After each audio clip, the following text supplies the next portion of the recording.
SCP-44. Object Class: Safe. Special Containment Procedures: a constant stream of hydrogen ions, unbound oxygen atoms, and other trace free radicals emanate from the muzzle of SCP-44 at all times. Because of this, the docking stations of SCP-44 are to be well ventilated to keep dangerous gases and moisture from accumulating. Muzzle coverings are to be fitted at all times to keep birds and small animals from investigating the large open barrel of SCP-44. Addendum Redacted. 2000 Redacted. As SCP-44 has not been involved in any significant incidents in the Redacted. years it has been held by the Foundation, SCP-44 has been reclassified as safe. Must I really define significant incidents? If containment procedures and standard safety protocols are followed, 44 appears to be no more dangerous than any other big Redacted. gun. No, the bear incident does not count. 05 Redacted.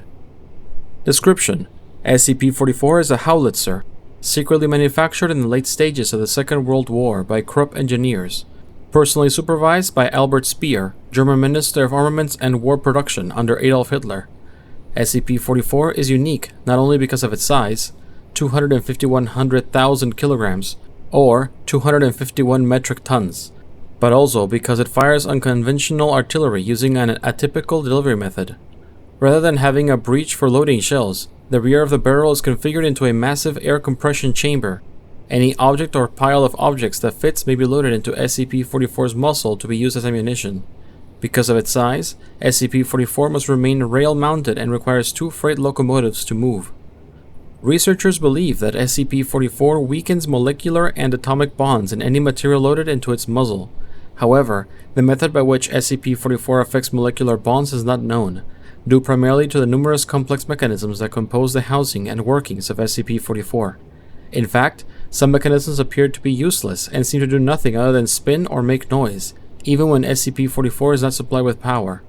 Both equipment and personnel have been lost while exploring the inside of SCP-44's barrel. When SCP-44 is fired, all matter within its barrel is ejected at a high rate of speed as a glowing red slug, proportional in size to the amount of mass loaded into the muzzle. Upon striking a solid object, or the ground, the slug explodes in a yield proportional to the mass of the original ammunition at no less than a Redacted. percentage mass-to-energy conversion rate. The yield will also increase somewhat the longer the slug remains in the barrel. The greatest known yield was achieved when the administrator's 8,900 kilogram or 9,500 pounds personal diesel pickup truck was loaded in its entirety into the muzzle of SCP-44 and fired in the pictured experiment.